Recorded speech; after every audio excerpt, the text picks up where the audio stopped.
इस समय हरियाणा के शहर के राजगढ़ रोड पर हम मौजूद हैं और यहाँ पर भीम आर्मी का पूरी तरीके से सपोर्ट मिला है भारत बंद में। जिस तरीके से किसान कानून बनाए गए हैं उसको लेकर अब भीम आर्मी भी कहीं ना कहीं सरकार से नाखुश नजर आ रही है। तो यहाँ पर आप देख सकते हैं भीम आर्मी के सदस्य भी मौजूद है, तो इनसे जान लेते हैं आप किस प्रकार का हिस्सा बनना है यहाँ पर इस भारत बंद में। जय भीम, जय भारत, जय मूल निवासी साथियों। हम लोग यहाँ पे किसान जो आंदोलन है उसमें अपनी भागीदारी देने के लिए आए हुए हैं। और जैसे कि हमारे चंद्रशेखर भाई हैं वो भी टिकरी बॉर्डर के ऊपर बैठे हुए हैं और किसानों का समर्थन कर रहे हैं। हमारा सरकार से यही निवेदन है कि जो सरकार ने किसानों के ऊपर काला कानून जो लेकर आए हैं उसको वापस लिया जाए। और भीम आर्मी एकदम पूरे सपोर्ट के साथ किसान कमेरा वर्ग के साथ खड़ी रहती है, मजदूरों के साथ, और जितने भी एट्रोसिटी देश के अंदर होती है उसके अंदर भीम आर्मी अपना पूरा सपोर्ट देती है। इसी बात के साथ मैं कहता हूं जो भी सरकार ने जो काला कानून बनाया है वो वापस लिया जाए। जय भीम, जय सर छोटू राम।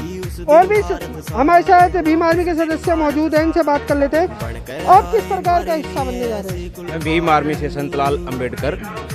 हम जो सरकार ने, जो तानाशाही सरकार ने, मोदी सरकार ने जो 3 काले कानून लेके आई हैं, इससे किसान की बर्बादी नहीं, इससे किसान मजदूर 90% आबादी की बर्बादी है। और वो बार बार ये कह रहे हैं कि हमें इसमें किसान एक ही लाइन से मांग रहा है कि एमएसपी की गारंटी दो। वो एमएसपी की गारंटी लिखने के लिए तैयार नहीं है। कॉन्ट्रैक्ट फार्मिंग का ऑप्शन है इसके अंदर। कॉन्ट्रैक्ट फार्मिंग के अंदर उनकी ज़मीन खोजने का एक प्लान है। बड़ी बड़ी कंपनियों के जरिए मोदी अंबानी और अंडानी के जरिए सारी ज़मीन उनको हवाले करना चाहता है कॉन्ट्रैक्ट फार्मिंग के जरिए। और जो उन्होंने जो स्टॉक की जो अनलिमिटेड किया है, जो कि जो बड़ी बड़ी कंपनियां हैं उनके पास स्टॉक के भंडार हैं, जो हमारे पास स्टॉक करने के लिए किसान मजदूर के पास कहाँ जगह है। मंशा क्या नजर आती है सरकार की? मनसा सरकार की नजरिया आती है कि मनसा सरकार ने हठ धर्मिता अपनाई हुई है, लेकिन सरकार कान खोल के सुन ले कि हम लोग आपकी हठ धर्मिता को तोड़ने के लिए अगर हमारी गर्दन कटवानी पड़े और खून की एक बूंद रहेगी तब तक हमें बलिदान देते रहेंगे, लेकिन सरकार के घुटनों के बल पर लाने के लिए मजबूर करेंगे और ये काले कानून वापस लेने होंगे। ये चाहे आज मानो चाहे 2 दिन पाछे मानो, ये लेने ही होंगे। यहाँ इस देश का युवा साथी, देश का किसान मजदूर, हर वर्ग इस कानून से परेशान है और संविधान के दिन रात हर रोज संविधान को तोड़ने की स्कीमें बना रहा है। हमारे फंडामेंटल राइट 19 को चोट पहुंचा रहा है। सभी फंडामेंटल राइट को जैसे कि लव जिहाद के नाम से भी इस देश के अंदर इलीगल तरीके से कानून को तोड़ने का काम किया है योगी सरकार ने। उसी तरीके से सरकार तानाशाही बढ़ती जा रही है, हठ धर्मिता बनाई। हम ये सभी दोस्त मिलके किसानों की आवाज को बुलंद करते हैं और इस काले कानूनों को वापस लेने के लिए, घुटनों पर लाने के लिए मजबूर भी करेंगे।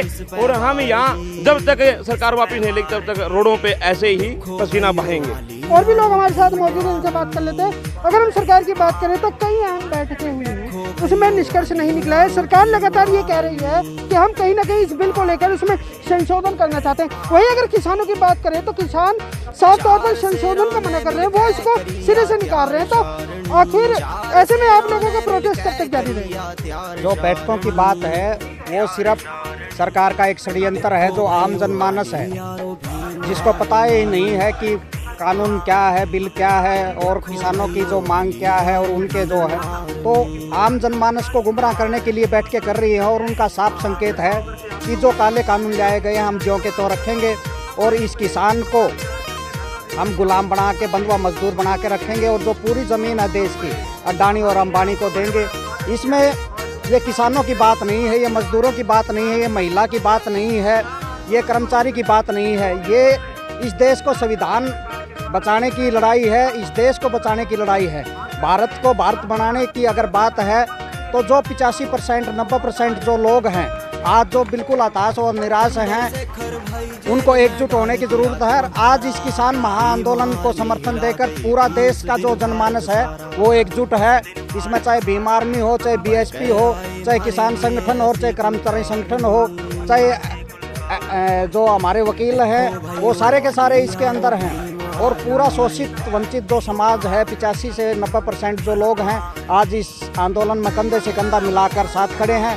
और ये बिल तो वापस लेने ही होंगे और भी जो जुल्म ज्यादती सरकार की है, कभी सुप्रीम कोर्ट के माध्यम से, कभी संसद के माध्यम से, अब उसमें चेतना पड़ेगा और पीछे हटना पड़ेगा। किसान एकता जिंदाबाद, जिंदाबाद जिंदाबाद। यहाँ और भी लोग हमारे साथ मौजूद हैं, उनसे बात कर लेते हैं। कल एक अहम बैठक होनी है, यदि किसानों के पक्ष में फैसला नहीं आता है तो आपकी अगली रणनीति क्या कुछ रहेगी? अगली रणनीति हमारी क्या रहेगी? जो सरकार कानून लेके आई है ये एक आम आदमी के हित में भी नहीं है, और ये सरकार सिर्फ और सिर्फ पूंजीपतियों की सरकार है। मात्र कुछ चंद मुट्ठी भर लोग हैं जिनकी मुट्ठी में कानून भी आया हुआ है, और मोदी जो भी कहता है वही होता है, ठीक है। और रही बात, इसको चलाने वाले कुछ और हैं, जो आरएसएस के संघ संचालक मोहन भागवत जी, वो इस सरकार को चलाने वाले हैं। मोदी मात्र एक मोहरा है। और रही बात है, अगर सरकार नहीं मानती है तो आने वाले टाइम में शायद हम दिल्ली या पूरी दिल्ली का हम राशन और पानी, दूध पानी बिल्कुल हम बंद कर देंगे। जी हाँ, साफ तौर पर आप देख सकते हैं यहाँ पर जो लोग इकट्ठा हैं, भीम आर्मी के लोग भी इकट्ठा हैं यहाँ पर। इस किसान कानून को लेकर उनका साफ तौर पर कहना है, यदि सरकार उनके पक्ष में फैसला नहीं लेती है तो कहीं ना कहीं जो देश की राजधानी दिल्ली है उसको ठप किया जाएगा। राशन पानी वहाँ पर जैसे दूध वगैरह जो पंजाब से पहुँचता है उसको कहीं ना कहीं उसको बाधित किया जाएगा।